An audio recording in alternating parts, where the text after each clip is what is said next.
So they said they're, like we were looking at, oh, that was picture, like girls in STEM. And so a lot of these questions are kind of, like there's not right or wrong answers, obviously. Sure, that's what I'm saying. But it's just kind of getting, like, your perceptions and kind of having, it's some of it's gonna be like some self-reflection pieces on yourself and just kind of how you view things and your, perspectives and views on various components of females in STEM and stuff like that. So, and we only have 5. If there's something that I feel like I want to like dive into, then I may or may not have a follow-up for some of them. So, it's like I feel like you can't hear me. I wore like the worst mask for this. So like the first question is, how does your cultural beliefs and upbringing influence your teaching practices, and how can you use your knowledge and experiences to connect to female students? And if I need to repeat a question or break it down, like I can. That's an interesting question. It is, yeah. So this is just like, any traditions or language, like your life experiences, like the way that you were raised or your experiences in school Right. growing up, just how. So I would all say of that, and it's actually, I've had to reflect on this a lot, which is why I thought it was an interesting question. But I just went with my normal upbringing and everything else like that. Women pretty much stay at home, they have the babies, to do this stuff, and they go out and do the work. When I joined the Air Force, women had just, within the last few years at that point, been allowed on the flight line, not even in cockpits yet. And when I became an NCO, I got my own crew to work for me. And to be honest, the older NCO guys thought they were messing with me. They gave me 2 women that worked for me, Barbara and Nanette. And Nanette was not even as big and scary as her name sounds. She was the smallest, tiniest person I ever met in the military. Where they had the special order boots and everything else. I used to joke that they said Mattel on the bottom.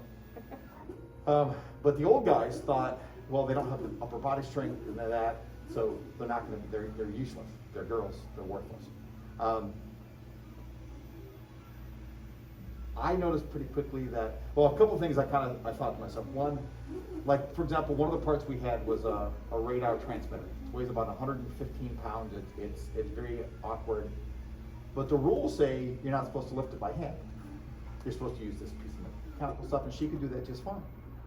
So I couldn't hold that against her.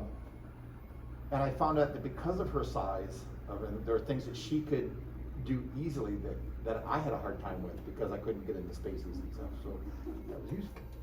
I also found out pretty quickly that both of them knew the systems as well or better than anybody else. So I figured, okay, this is good, we'll do that. That was with Finette. And then with Barb, I noticed, for lack of a better phrase, I think she had a chip on her shoulder, and I think it was used against her by the people she used to work with and for. Her old boss would say something, she was a single mom. Her old boss would say, hey Barb, I had this thing to do, it's insanely difficult, it's hard, it's gonna be a lot of pain, blah, blah, blah. I was gonna ask you to do it, but you just being a single mom and just a woman and everything else, so I'm gonna have this guy do it. And she would demand it, and she would run through a wall to prove you wrong. And I saw over and over again how they kept using this against it. I'm like, well, you stop. So I made myself a promise that I would try and make up for a little bit of that, and try and give them not only just a fair chance, but it became obvious early on in teaching that I had to do a little bit more than that. I equate it to kind of, if you've been held back in a race, simply me letting go after the other runners are 5 steps ahead of you, it still doesn't make it right? So I will try early on to point out that in this class, this intelligence is not drawn necessarily, or different things like that, try and get it going. And I think I'm really adamant on that because I screwed up my first year teaching, I think. And one of my female students pointed it out at the end of the year. It was completely unconscious of me. I had a class like this, and there were 3 girls in it, and the way that the work got divvied up, and I didn't see it at the time, the girls were doing more of the girl work, and the guys are doing the guy work. And one of the girls in the class, the last day of class, pulled me aside and pointed it out and said, "You would have never let that happen to the boys." And it really, really bothered me that I let it happen. I've seen her since then. I've apologized multiple times. She did great. She ended up going to college and doing fantastic, but she was 100% correct. So I tried really, really hard not to let that happen. But cultural bias being what it is, sometimes I catch myself. I think that, I think the fact that you're aware, I think is like a huge, I think so many of us as educators, and just in people in general, I think we're just unaware of the innate biases that we have, and we unintentionally put that on.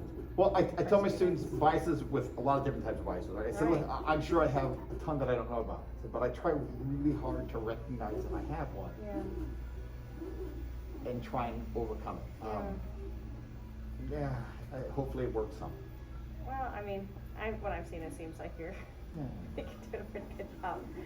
Okay, the second question, describe how STEM teachers might unknowingly introduce the dominant narrative of masculinity in the science, math, and STEM classrooms, which kind of really just leads into what we were just talking about. I try, for example, I have memes that come up, you can see some of them right now, right? Some of them are inspirational, some of them are science-based, some of them are funny, there are different things.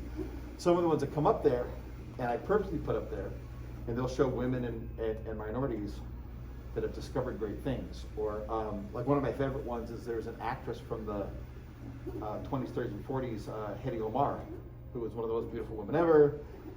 She got typecast in some very sexy roles she played. She was the bombshell. Well, she also invented the basis of the technology now that allows Wi-Fi to work. She helped greatly in World War II. She figured out radar and radio is real easy to jam if you're on one frequency. She figured out how to do frequency hopping, which we still use today. She did that. Right? I point that out. Long before they had Hidden Figures, the movie and the book came out, I had their images would come up here because I lived near where she lived. I grew up, well, before coming here, I was stationed in Hampton, Virginia, which is where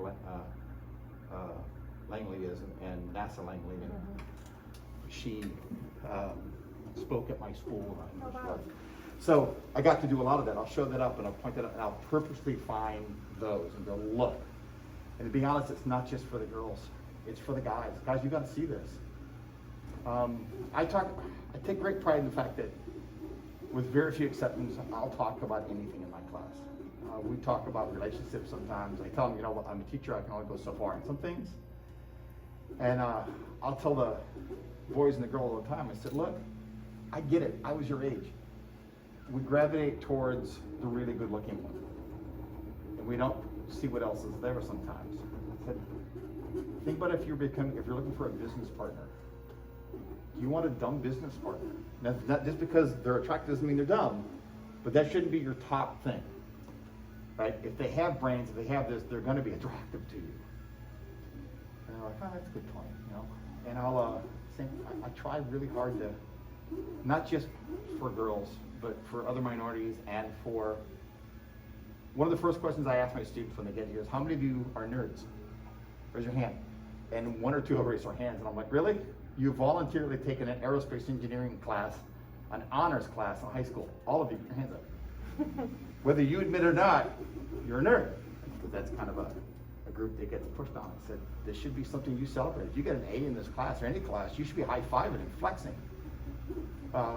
Zach, who just left, he was the long snapper for Trinity? I think Trinity. Very specialized thing in football. Tend to be real big guys, you noticed. I said, if he does a great job, anything, he's going to jump and high five, they're going to bump chest, and else because he did great. He goes, yeah. I went, why aren't you doing that when you get A's? Well, no, not well. That's why you're here, right? Flex, show them, boom. And it's the fact that the girls tend to do better than you, well, maybe you need to keep up. I also tend to tell the girls that there isn't a single, I said, I like to consider myself a decent guy. Ain't one of us worth crying over. If he's that stupid, move on. Yeah. Okay. That's a good point, for sure. No, I like those answers. The third question, Talk to me about how your ethnic identity and gender might affect or influence female STEM students. My gender and ethnic background? Yeah, and if you want, if you want to elaborate into just in Um, general, that's fine also. That's an interesting point. I think it all plays into, you have to find something in common with your students. Somebody once said that students don't learn from a teacher they don't like. And I don't know if that's necessarily true. They won't learn from someone they don't respect. So I try really hard to show them not only things that I've done that I'm proud of, but things I'm not so proud of. Sorry. That's okay. I grew up in the south side of Chicago, which is a very unpleasant side of Chicago, so I'll talk about that. I talk about, in my neighborhood for a long time, one of the ways you made your bones, you got respect in the neighborhood is you found someone and beat them up. As the white guy in the neighborhood, that was often me. And I'll tell them, I said, I got my ass kicked multiple times. And I've had students go, I've never had a teacher admit that they've lost a fight. I'm like, oh, guess what? Right? You ever met someone that says that they've been in multiple fights and never lost? They're lying. Or they're the Hulk or something. I'll tell them about things I've screwed up before and how I did, what I did about it. Or I talk about my kids or what I did things that are even good accomplishments. I was a really good swimmer in high school, or I did this. I'm dyslexic, talk about that a little bit. So it's not so much ethnicity or anything else, it's more of, look, I've got some things in common. I'm not that old white guy. Mm-hmm. I'm 57. Right? Humanizing yourself. Yeah. Making I play when we're doing projects and stuff, I put my Pandora on, I hit it on random. And I love to watch it the first time a rap song comes on. Because they'll stop and go, Mr. Ski, whose music is this? I'm like, well, that's like Kendrick Lamar or whoever it is. I said, but is that what you're asking? They're like, well, I said, oh, it's my Pandora. You listen to this? I'm like, don't judge me. I said, oh, old white guy, I can't listen to this. Well, let me see what I can figure out bad about you. And I'll use it as a kickoff and go, oh. Yeah. Yeah, so it's not so much, I don't know, I get it down to, you do whatever you can to get that spark going and that trust going. So I kind of have this private joke with myself when they give me a list of, you've got a student that's got some paperwork and here's some things you need to do for them. And I go, well, I do that for all my students. Okay, it's done. Yeah. If I have a student who needs a little extra help, I'll help. If they need a little extra time or something, I'll give them a little extra time. If they need to sit closer to the thing or farther away, or let's figure that out. Mm-hmm. Yeah. Yeah. Being adaptable, flexible with your kids, yeah. Yeah. And your room is like perfect for that. I try really hard. This has been a weird setup this year. Usually I'm in a slightly different setup, but COVID and a few other things kind of separated that. But I know that they're shocked. I teach from a military trainer point of view is where I would put it. They most of them will stop now. If they ask me how to do something, my response is, I don't know. How are you going to do that? Let's talk about it. Let's go through it. This trimester, the last trimester of the year, my classroom's completely flipped. They're deciding everything. As long as they're not going to kill each other, they get to go do whatever they want to do. Mm-hmm. If they want to waste 3 days when they could have been working on the rocket, then they waste 3 days and the rocket doesn't get done. Or it's not done as well. If they want to move forward and keep going, if they want to come up with Arduino and do that, if they want to print their own nose cones, their own parts, if they want to buy the part, if they want to, all of it. Before we go into the shop, it's like, look, I know a lot of you have never used tools before, but that's okay. I'll show you I can use everything in here. I'll show you how to use it. One time I didn't know how. We'll step through it, we'll do it, and I'll have them teach each other. I make sure that not just the one most aggressive guy is the one doing everything. I'm like, no. And I'll pull them aside and go, listen, because they often end up being the team lead. Your job isn't necessarily to do everything. I know you want to, Your job is to keep your team moving forward and doing that. If they're a football player, I'll talk to them in football terms. Look, you might think Tom Brady is the greatest football player to ever live, greatest quarterback, quite possibly. Not the greatest football player, because he'd be a terrible lineman, right? Or he'd be awful at this. So you can't have a whole team of those. Your job is to find your team's abilities and use them to that and their interest to that. And then when you see weak spots, help them along with those. Almost everybody in here, in fact, Kaden tried really hard to stay in and just do her drawing and do that stuff and just do the clerical side. She's brilliant at.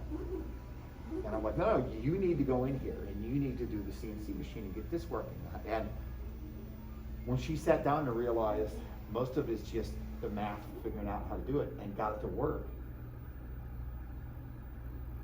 you could see it beaming out of her. She was so proud. And so, oh my God, look what I did. Mm-hmm. And yeah, that's what I'm trying to tell you. Quit hiding this light of yours behind in this barrel. You have abilities. You're phenomenal. Quit letting someone else, because they're a little bigger, a little stronger, a little more aggressive, take over. Guys do that. They're taught from very little to do that. Girls, unfortunately, are taught very little Risk to a back little and bit do more. it. I said, it doesn't necessarily, I said, I've had managers that were men and women, and principals, men and women, and for the most part, they take slightly different tacts, or very different tacts sometimes. Doesn't make anyone better than the other one, they just take different routes. You need to find out what your strength is, and your weaknesses, and work on those, and how to pull those out of your people that work with you. And she's doing great. She's still not happy that I won't let her trade off the leadership spot. That's good for her, probably. You That's the only know. reason I'm doing it. Yeah. She is, That's what we talked about, is like you've been trying to like slowly push her and, you know, she's getting better. The first half of the year, she wouldn't speak in the class. yeah. Or if I needed something, I'd have to get real close because she was really quiet. Mhm. This. And when I finally got her to trust, you know, it started coming out, and she was doing this, and she was going through a team, and I was really happy. She's doing great. She's grown a lot then over the Yeah, course of the year. she's trying really hard to let the team go on its own and not be involved, which Yeah. I let her get away with it a little bit today, but I won't let her get away with it tomorrow. Yeah, Sometimes you need a break. yeah. Right, right. I get that. Spam call.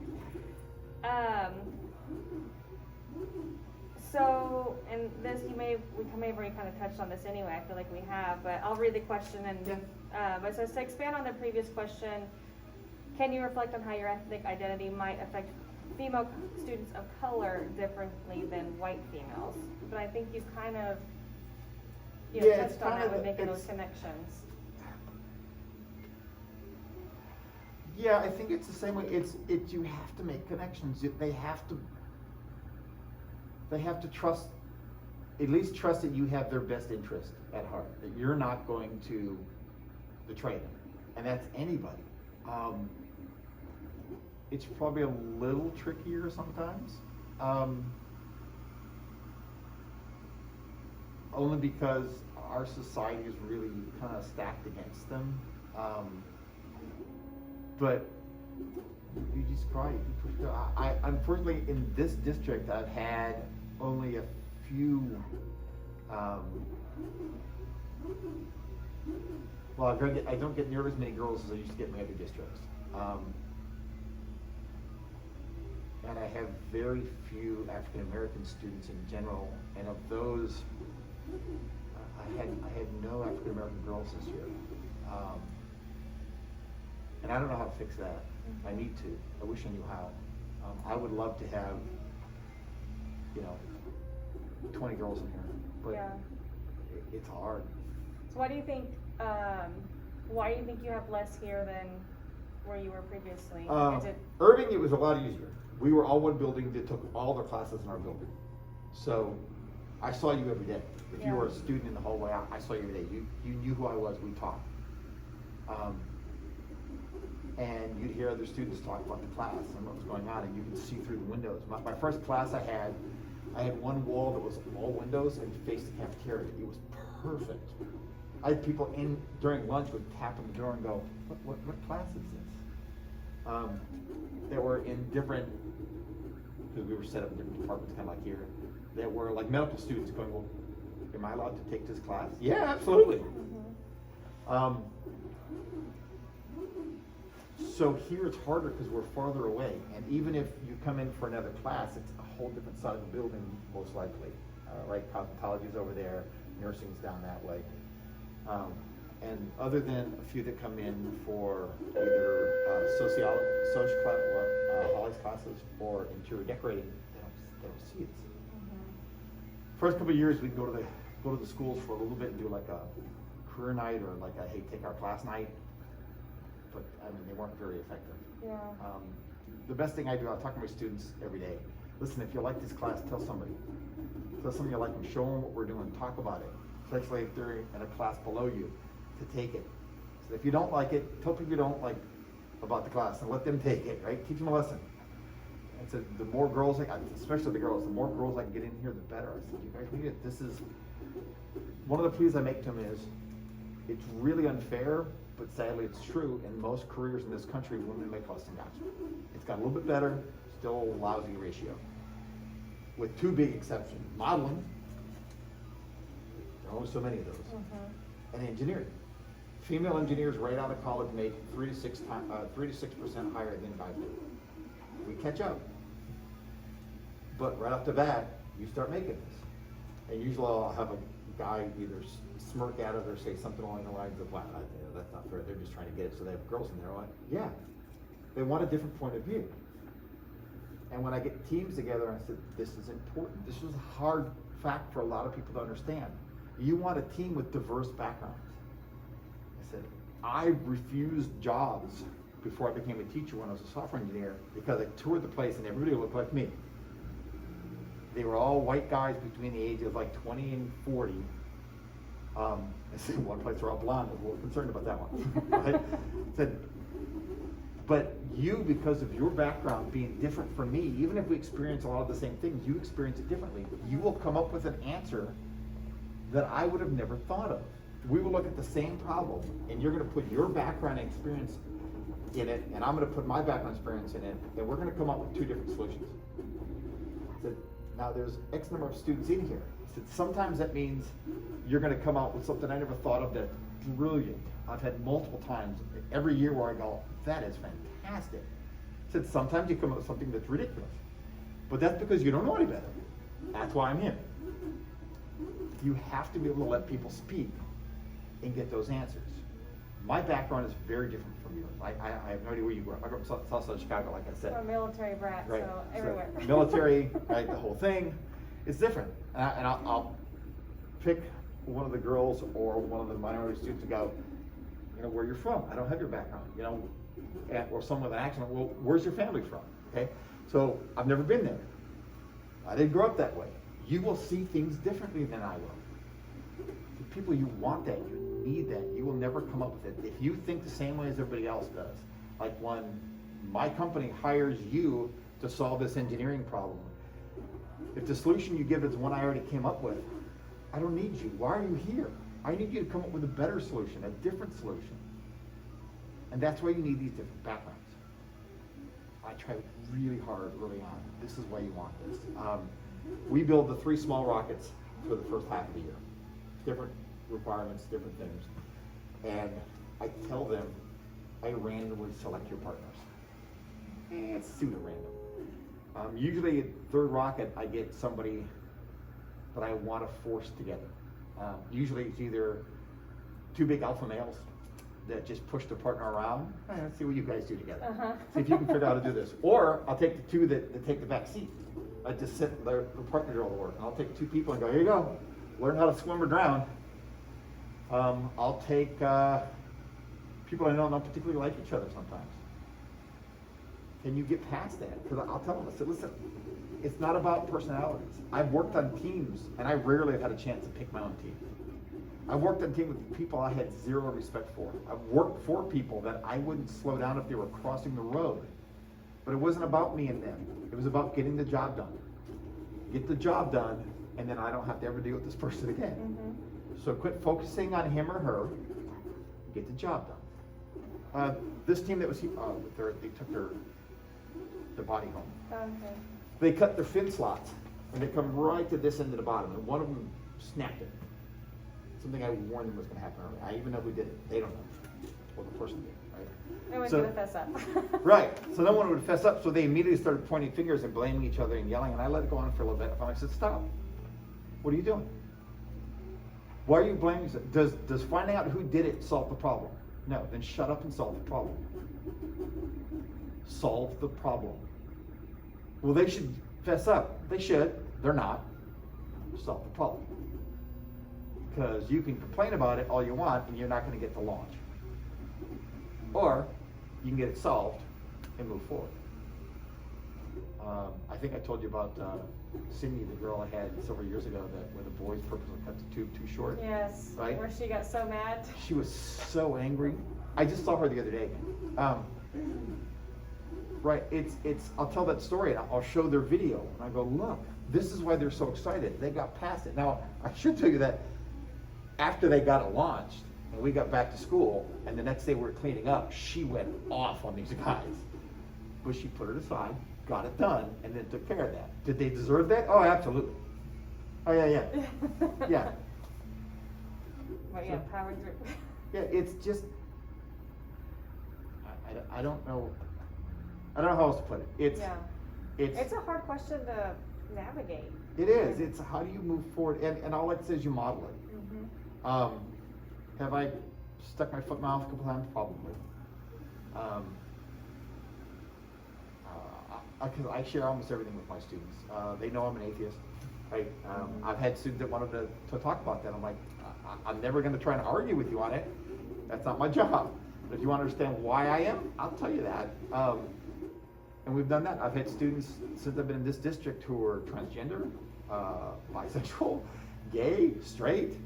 I had a girl a couple years ago who, she had never had a boyfriend. She was a little bigger girl, a little curvy, very cute, very intelligent, but she's like 5 or 6 years from guys are going to realize, hey, that's something I should be looking for. Yeah. And during the last trimester, this one guy figured it out. And they were dating. It was obvious. And they didn't want to tell me, which I thought was hilarious.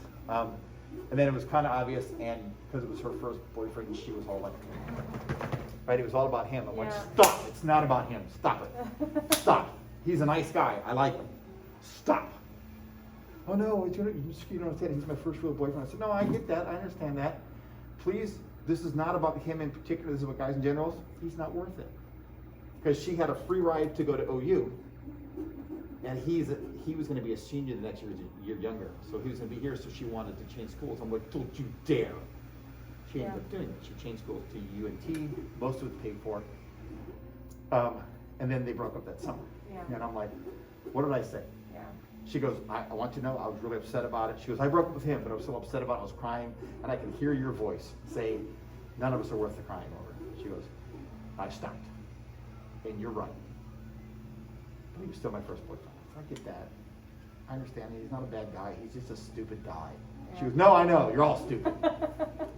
So she's learning. Yeah. Sometimes we learn the hard way. Yeah. I've been amazed the conversations I've got in with students. Yeah. On anything from relationships to possible jobs to college, why I think they should be aiming for college opposed to anything else. Not that I have any problem with being a welder or doing the military or this, but I talk about this is the reasoning, this is why. I have a student in first, second block who is, he's on the spectrum. Really great kid. And now I didn't know him very well at the beginning of the year.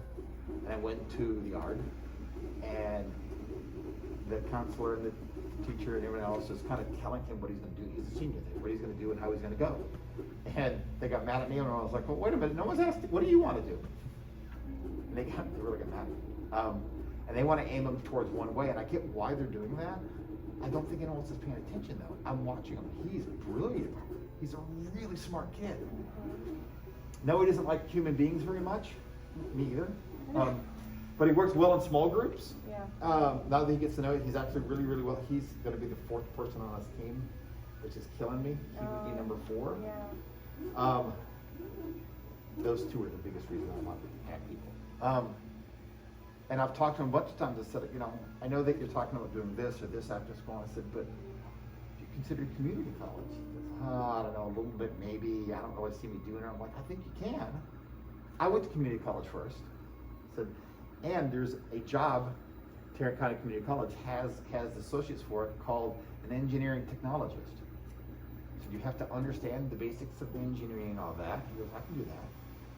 And then you're either the one that does some of the drawings or actually does a lot of the work and the modeling and works with the tools. And he goes, I would be good at that. I'm like, yeah, you would. And it pays a hell of a lot better than frankly the little sweeping the floor job. That they were wanting to push him into. Yeah, they were trying to push him to, well, I shouldn't say they were trying.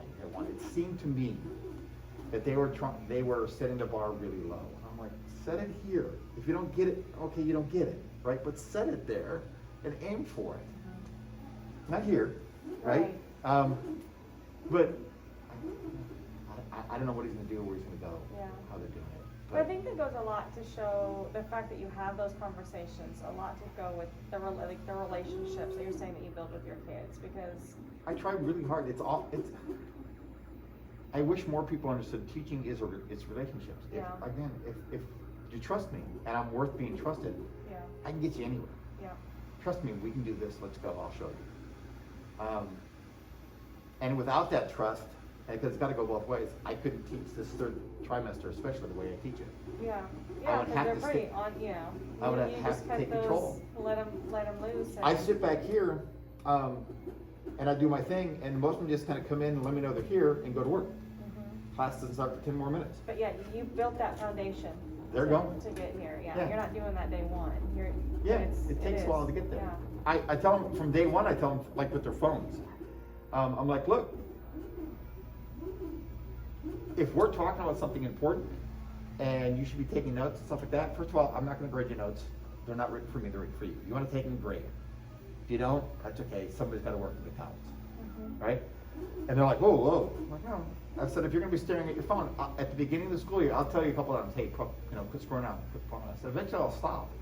I just assume you want to fail. That's okay. Yeah. And sometimes it works, and sometimes it doesn't, and you keep trying. I equated it once to, there's a really bad movie from the 90s. I think it was called Rescue Swimmer, with Kevin Costner and the kid from the... Is it the Guardian, the Coast Guard movie? Yeah. Is it called the Guardian? So in it, the younger guy asked Costner, how do you decide who is saved when they're on the water? He goes, I swim as hard as I can, as fast as I can, and get as many as I can. The sea gets the rest. And I tell him, I said, that's the best attitude I can have in this. You're going to do everything you can. And I've done everything I can. And I'll keep doing it as long as I'm teaching. But you have to realize all I can do is give what I got. And hopefully that's enough. I still have a couple students who are in prison right now. I've got some that are doing really stupid things. I've got some that are doing the great things. So yeah. Do what you can. And some you got to realize that as close as you are with them, there's bounds you can't cross. I had one that got married her senior year in high school because her boyfriend was going out to the military. She had a scholarship to UTA for aerospace engineering. He got stationed in Alaska. They went up to Alaska. She took one semester classes and stopped. It's killing me. Yeah. Oh my Killing gosh, me. I can't imagine. I'm like, because I usually say it primarily about the girls, but it's about all of them. I usually make sure all the boys know that. So you need to understand, every girl in my class is my daughter. Or disrespect my daughter. Yeah. Careful. And, we try that. But yeah, that one still hurts. And I see her on Facebook and we'll chat back and forth, and I can't go, God damn, because she's a little unhappy about the situation now, and I can't go, told you, Right. or this. I'm like, well, Solve the wound. you still got this going on. There's still time to do this. Relax. This isn't over. The door's not closed. It's taken a long way there. Yeah. Yeah. It's okay. Yeah. I mean, I had one who was She was a straight A student. She made, where is it? That nose cone there. Oh, that. She made that silver? from scratch. Oh, wow. And she was, when she came to class, she was, it sounds bad, she was your typical prissy little, everything's gotta be perfect, nails, Yeah. everything's great. And then she really started getting into classes, she was really good, and she was applying to colleges for engineering, and for computer science and mathematics, and she was doing fantastic. And I found out right after graduation that she got pregnant. That happens. They ended up getting married. They've had a couple kids now. She hasn't gone back. She's got a job as a cashier. Everything, she seems to be happy. I'm dying inside a little bit for it, but I'm like, that's great. But I even use my wife as an example. My wife got pregnant in high school. I didn't know her yet. Because her boyfriend was in the Army, she went to go visit. So they got married right away. They had a second kid. I said it didn't end her life, it didn't end anything. They ended up getting divorced because he was worthless. But she raised 2 little kids for a long time by herself while putting herself to college and working. So just, life's hard. A lot of things we do makes life even harder. It doesn't make it impossible. You just got to figure out, well, now I'm on a different path. Is it still going to the same goal? Maybe. Maybe my goal changes.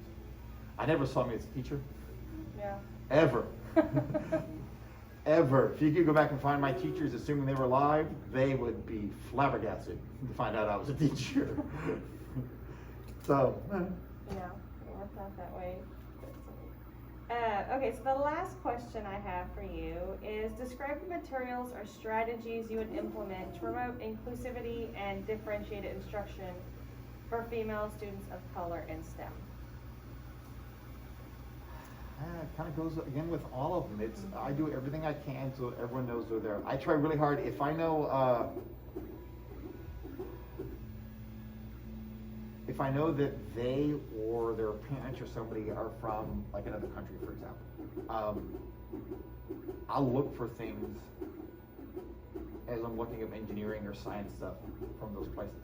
A few years back when everyone was losing their mind because someone might be speaking Arabic or Arabic language, I had a couple students in here who were really upset about that and wanted to go their typical route. I pointed out that they were using Arabic numerals. There's a really good, I think it's a TED Talk by one of the guys that was in Mythbusters, and he talks about, not Mythbusters, it was I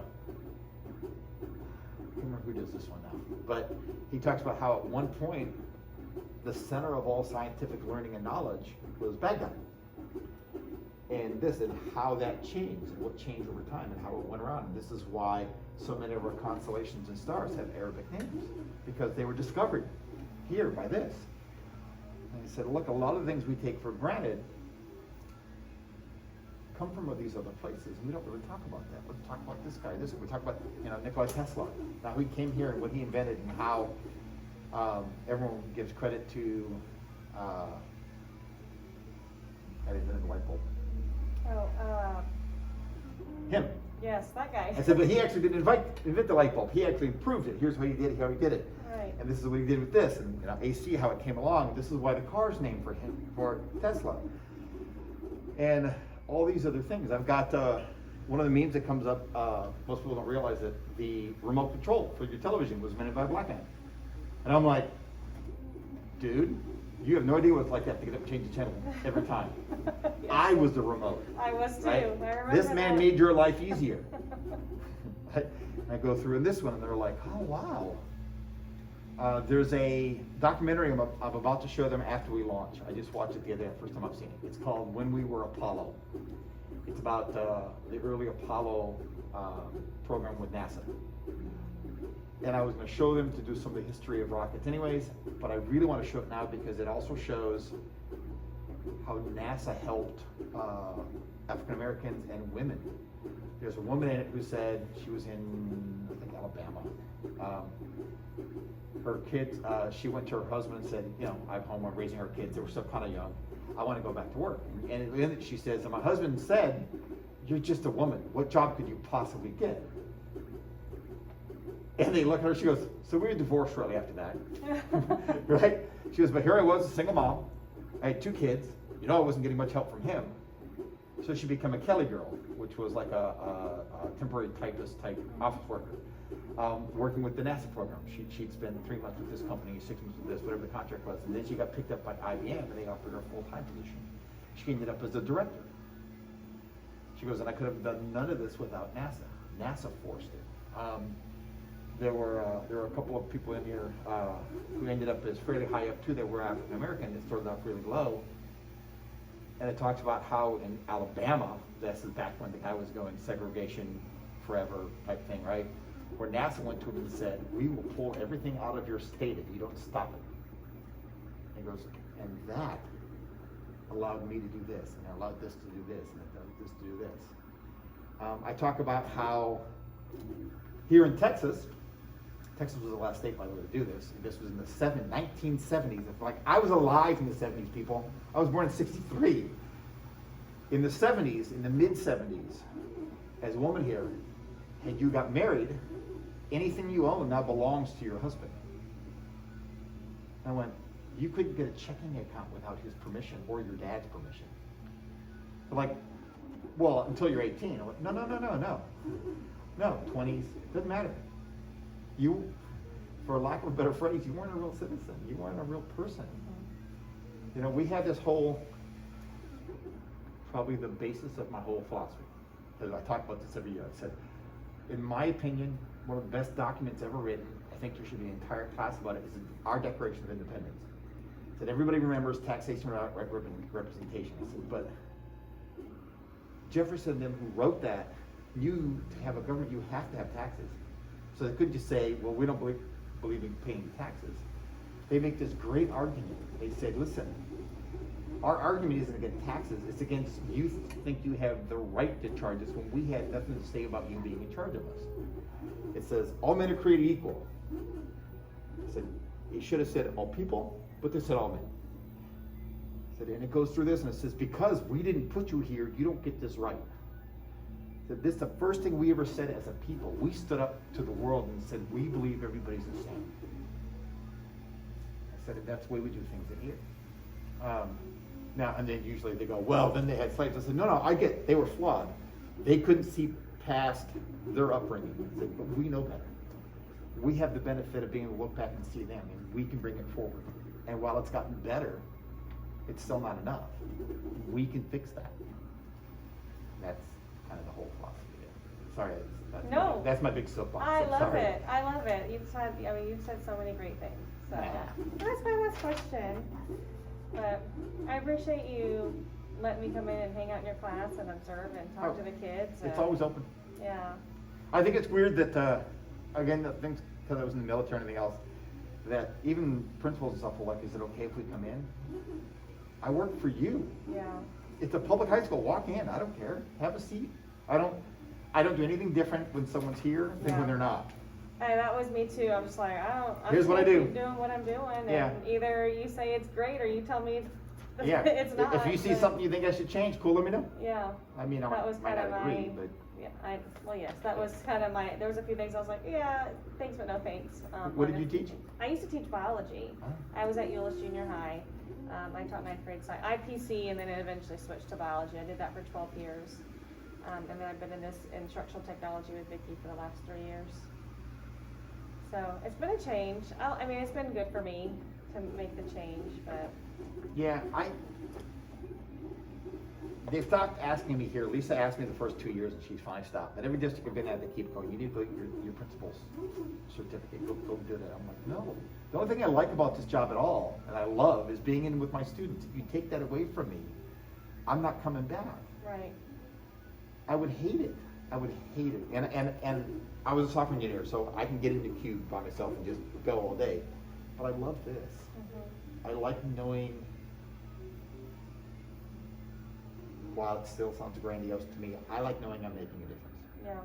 That if I can help my students forward, like, I should tell you this one other thing.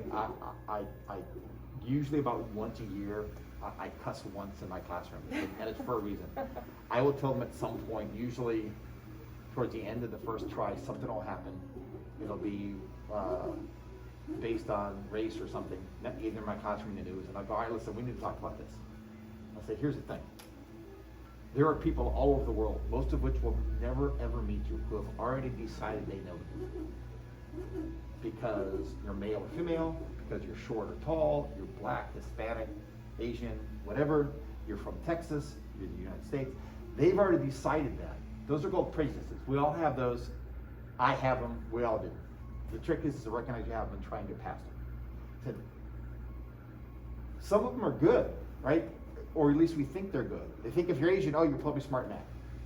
But they're still not giving you a chance. Or you're this, you're not. Right? So this is the only time you're gonna hear me say in this class, fuck them. And they go, oh, I'm like, they're not your problem. They have their problems and they're trying to project them onto you and make them yours. It's not your problem.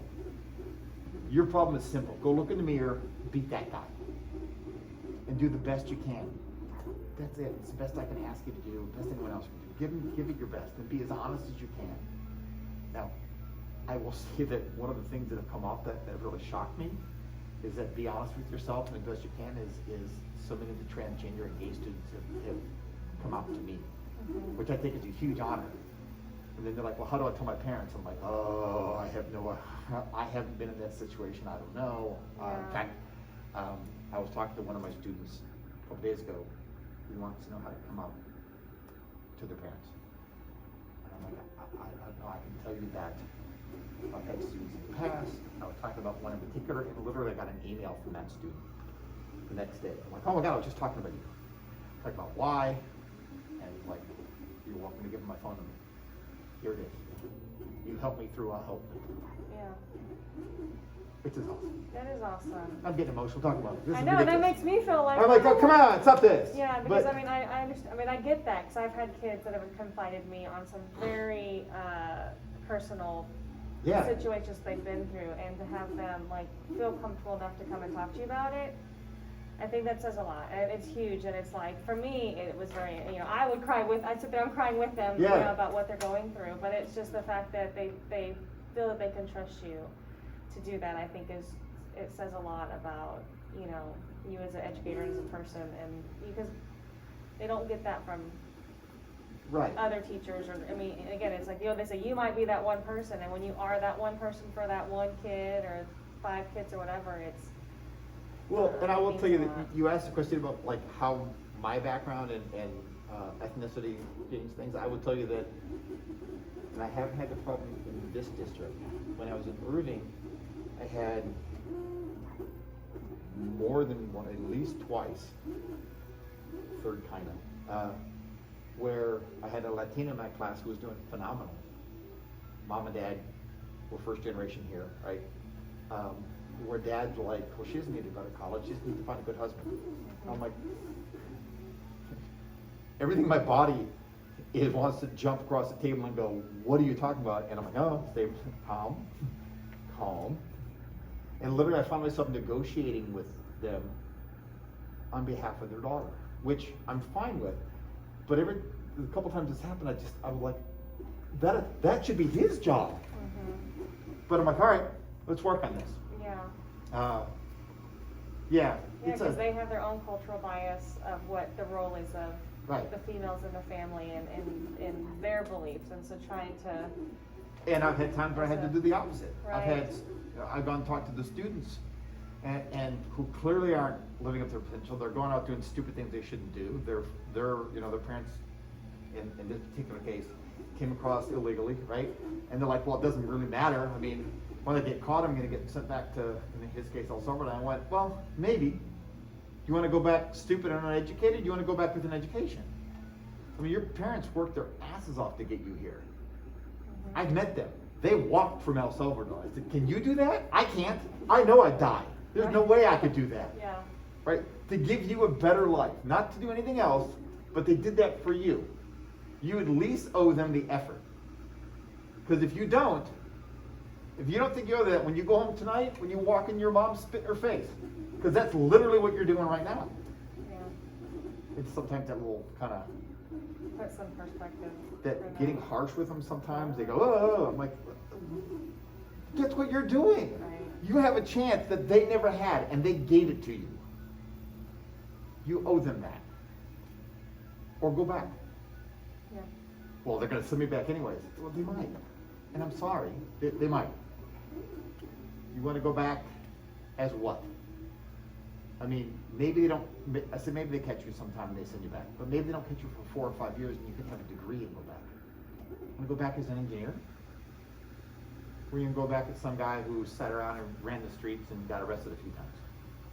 How do you want to do this? I have no idea what happened there. Yeah. I don't know. I kind of wish I knew what happened to him. I've got a few of those. I've had a few of those conversations, not up to that point, but yeah, you know, you wonder, and Yeah. you just hope that it worked out for the best for him. But yeah, you don't. I think the same way you say you want to make that change. It's like we do what like I said, we do what we can, and then we just, you know, we may never know. Where most of our You kids hope will it's never, enough. we never know. I have a former student of mine who I found out a couple months ago is a 3rd grade teacher, which I find hilarious. And he's been, I've been mentoring him, we kind of go back and forth, and he was saying something about, he was upset because he's not making a big enough difference. I'm like, well, first of all, hold on, you've been teaching for like 2 months. Chill out. Right? Second of all, if you think in 3rd grade you're gonna make this huge change and you're gonna see it, you're not. I said, even in high school, I'm probably not gonna make this massive change. All I can, because the world has got a bigger influence on them. I get a little bit of their time and I can work with. So all you can hope is to change your trajectory a degree or two and give them a chance to do more. To show them that they've got all of this, not this, and get it nudge a little. Mm-hmm. That's it. It's the best you can do. I said, and to be honest, that's more than most people can. Yeah. No. Yeah. Well, thanks again. You're very welcome. I do appreciate you asking. I think I'll have to. I'm interested to come up and follow up and see how they. It's gonna be, yeah, they're gonna live stream it. Okay. And I always send it out to the world. Yeah. But yeah.